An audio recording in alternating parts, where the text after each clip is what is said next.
We bring our attention into our body. Notice what's happening in your physical body. And as you're doing that, see if you could get yourself into a really comfortable position. It could be lying down or leaning back, supported by a chair, whatever that might be for you.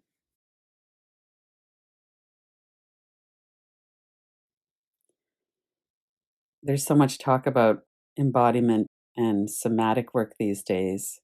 And what that really is we're in our body. We're not so distracted by thoughts in our head. We're also aware of what's going on in our body, of the position in our body. How are we holding ourselves? Are we clenching our teeth? Are we relaxing our shoulders? Or are they up around our ears? What's going on with the breath is another big part of that.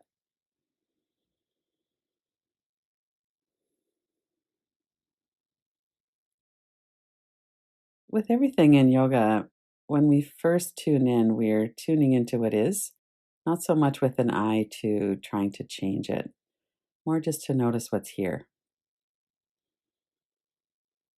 And then we can count on our body moving towards relaxation. We can count on our body to breathe more deeply as we start to relax our body.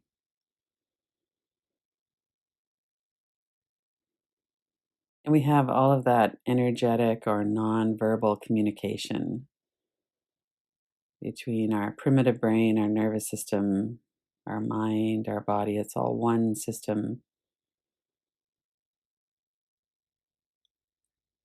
So as we start to do a practice, we might start to breathe more deeply and smoothly, more continuity in the breath. So the breath is smoother. We soften through the belly so that we could let the breath move more deeply into the stomach area rather than up in the chest. And all of those things signal to our whole system that we're safe. We're safe enough to breathe.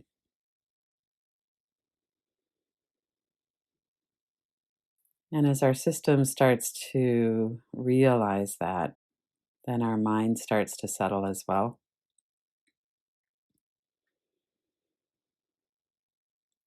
So, this is kind of an unwinding of the usual winding up process that we have.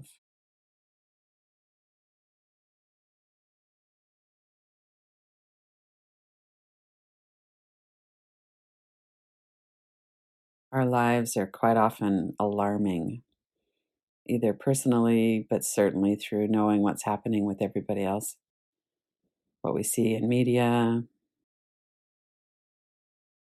And our system responds to that as though it's happening to us, which is one of the reasons why it's quite activating for the nervous system to have video evidence of things. It feels real. Our brain hasn't yet, in just 50 or 60 years, learned that videos are something that could be happening away from us. It's not an actual immediate threat. So when we see video evidence, which we've seen a lot of, even just with September 11th just passed, we all have those images burned into our brain. And then we see them again. And in 2020, we're seeing images of Black people who are being killed by police. We're seeing images of the forest fires and the grass fires in California and Oregon, Washington. So we have a lot of really alarming images that are coming into our brains.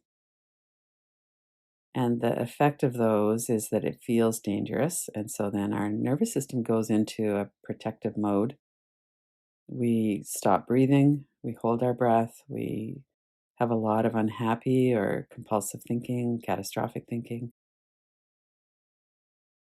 We wind up into this taut, tight kind of a ball of vigilance and not feeling okay, not feeling safe.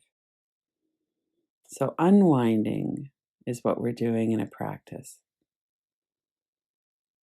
And we're feeling, because it matters a little bit what we say to ourselves about this. Certainly, the catastrophic thinking can have a big effect on us. But reassuring ourselves that we're safe is of some value, but not as much value as feeling that. We need to have a felt sense of safety in our body.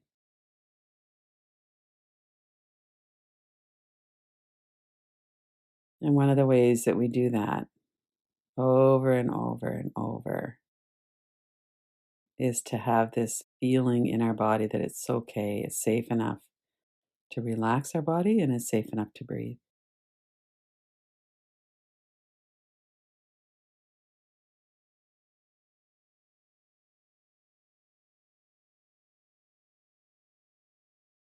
So letting all of the commotion in the mind move to the background. Notice what it feels like in your body right now. Notice what's happening in your breath. And if you want, you could always have your eyes open, look around the room, kind of orient yourself to the familiarity of your space. One of the ways that our body and our nervous system predict safety or danger is through experience. So if you're in a location where you feel physically safe, because you've always been physically safe in that location, then that helps to orient ourselves and kind of really come into our body in that location. You could look around, you could look behind you if you want. Look all around.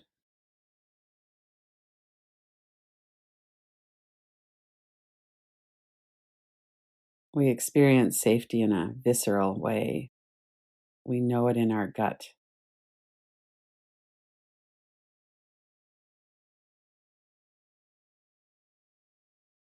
As you're breathing, let your gut soften as you breathe out.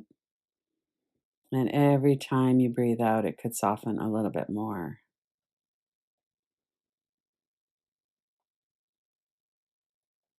And as we keep softening the muscles of the stomach, then there's a little bit more room for them to expand, lengthen as we breathe in.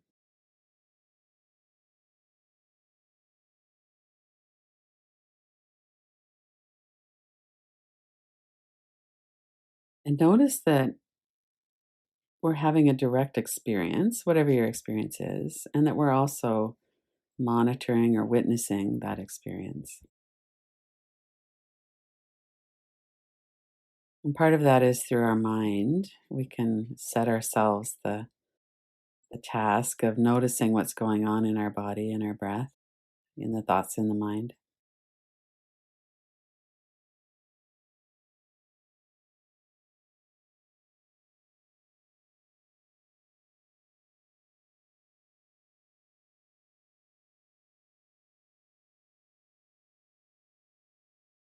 And if we were to say, it's safe enough for me to relax right now, breathe, relax my body, do a practice, notice the response that you have to that.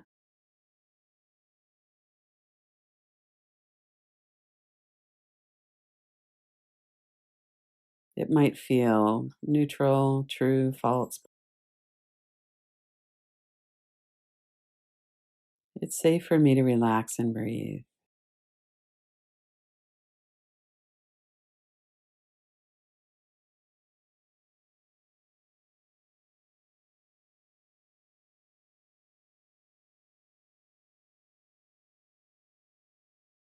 And try a few deeper breaths. When we inhale, we can take a full breath, really get some fresh oxygen coming into the bloodstream. And then a long exhalation.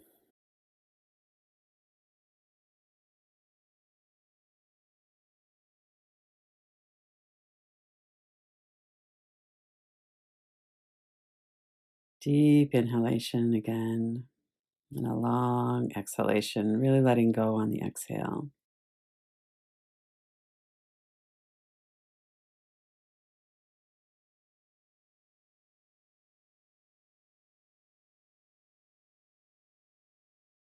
And if we were to focus on the exhale and letting go, one of the things we could let go of is having to support our body in space, especially if you're leaning back or lying down. But even if you're sitting up,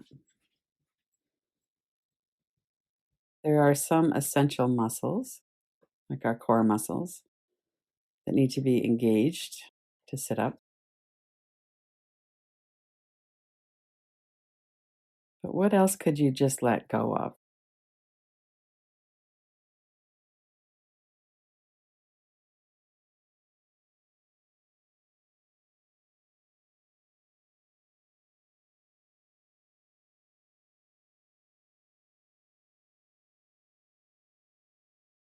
Tension in the forehead and eyebrows isn't necessary. That doesn't help hold us up. Shoulders up around our ears, clenching our teeth, that doesn't help us hold up. So see if you could just go through your body kind of slowly from head to toes. And anything that's not necessary to be engaged, see if you could let that go. And if you're lying down or supported through the back of your body, that's everything. We don't need any engagement to let ourselves surrender into that support.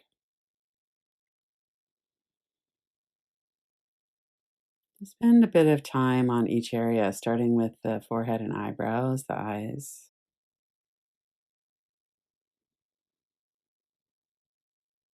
Very linked to worry. Do you need to worry right now to keep yourself safe?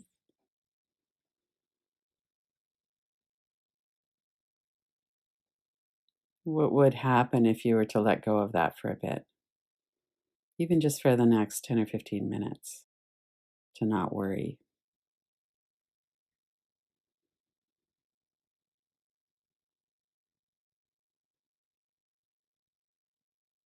It's just like clenching our teeth doesn't help to protect us. Worry doesn't actually help to protect us either.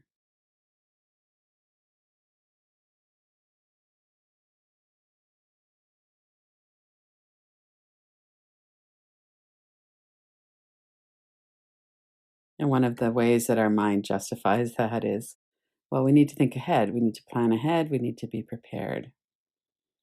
And that's true on a limited basis. We need to be able to also see clearly what is a threat and what is not a threat.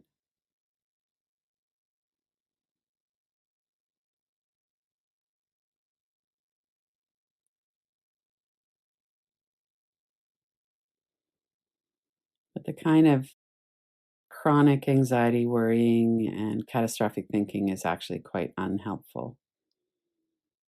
And as we recognize that, we could work with that pattern and start to let that go whenever we see it. Right now, I could let that go completely and just focus on relaxing my whole body, head to toes.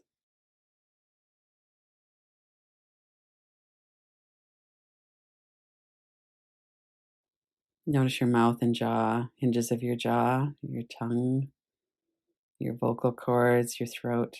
Let all of that be still.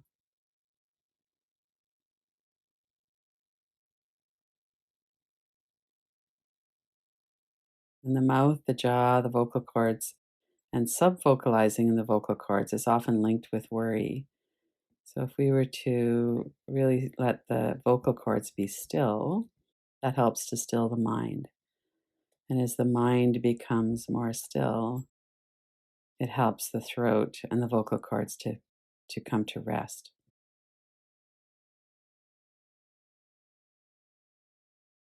And then if we add in noticing the breath, that helps to stabilize us.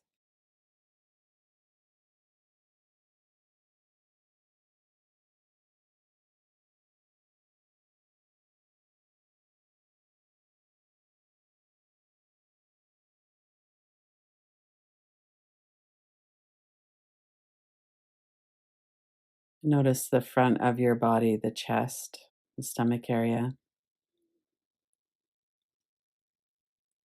What's going on in the chest, the heart center, the emotional area of your body?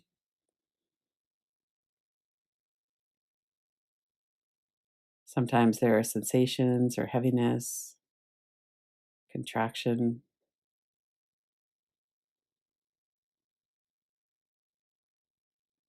Let the muscles of the chest area soften.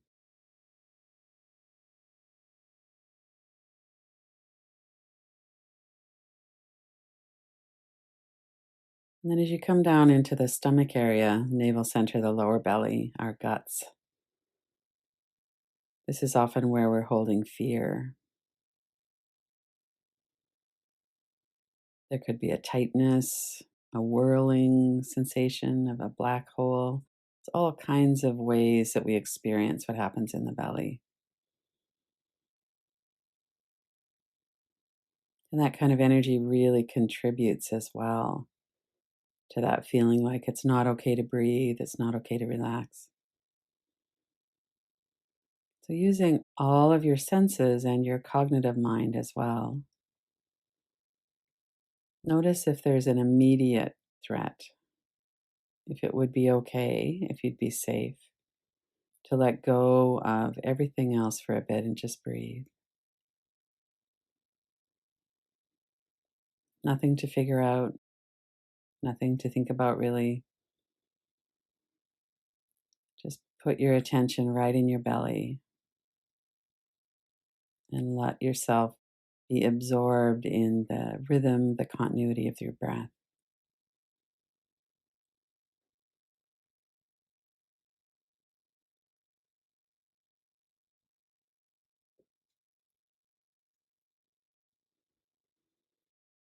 Fear and stress often creates patterns of holding our breath. We breathe in and then we're kind of holding on to that. We don't really want to let go. So we pause or stop at the end of the in breath. Or we breathe out and we kind of wait there for a bit. We're not really ready to take in the in breath. So this habit is linked to stress and anxiety, fear. It's not actually very healthy for the heart muscle to be holding our breath. So it's a good habit to work with. Really see if you could let go. Let yourself be breathing continuously.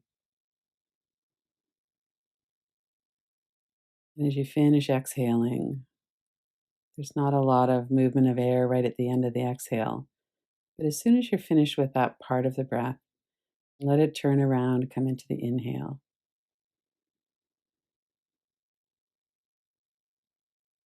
And then just let it go again right into the exhale. Let yourself release any ideas, any fear, tightness in the body. Let yourself relax. And if we only breathed out, we wouldn't have any oxygen to operate.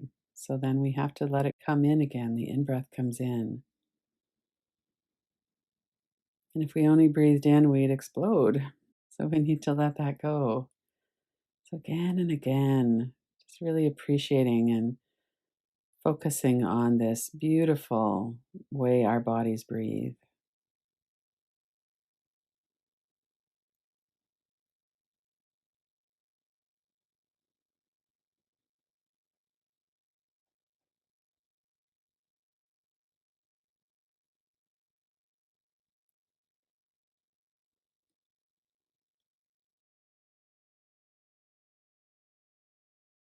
And then let yourself notice your arms and legs, your hands and feet.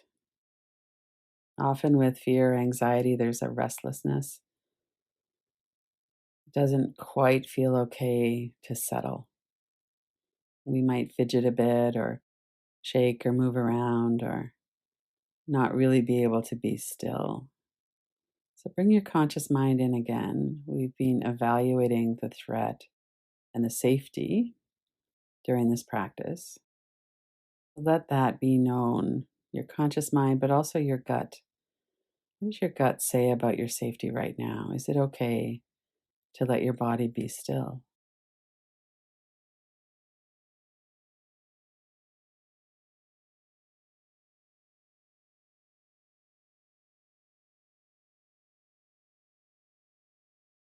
To let your body relax?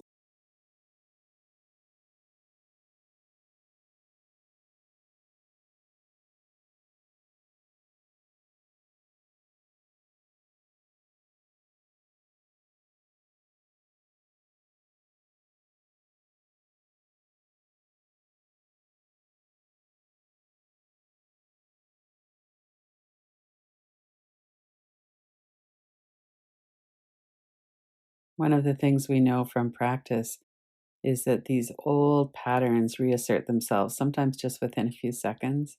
Sometimes we get a little bit longer of a break.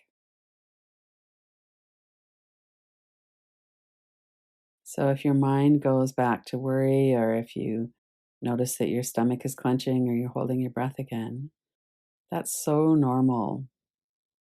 And the real remedy for that, or the way that we could work with it really skillfully, is kindness, patience, compassion, and also this real clear eyed seeing of the truth.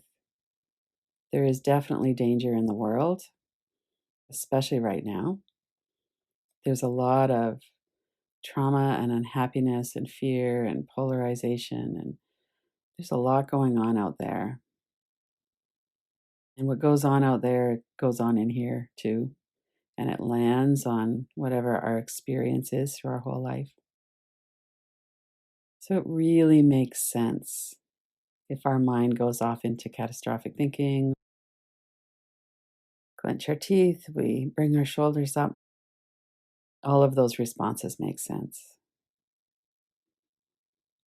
So we could maybe work with not giving ourselves a hard time, with not shaming ourselves for having a nervous system that reacts to threat. And I know that sounds kind of ridiculous, but it actually is how a lot of this works. So see if you could take a moment just to kind of feel into that openness, the truth.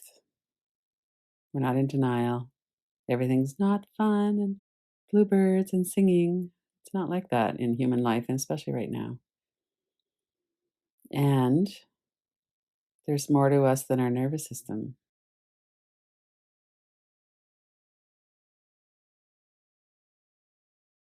And our perception of threat is often skewed by trauma. So if we could bring all of that into just for 1 minute to relax our guard, let our guard down. Just breathe and enjoy the breath. Let your body soften and be still.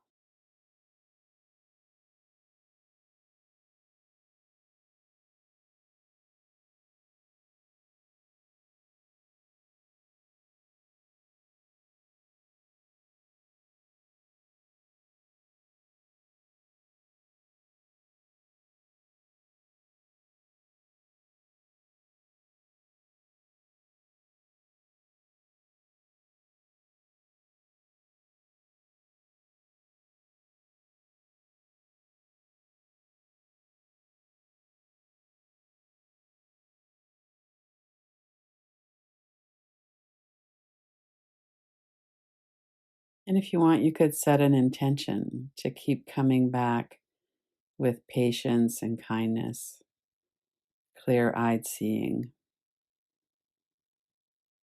In addition to our wonderful minds, we have a primitive brain, we have a mammal body that responds to threat in certain ways, and we have a heart.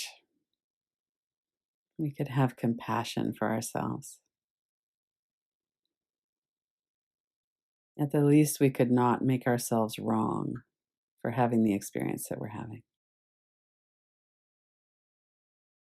We could offer that to ourselves.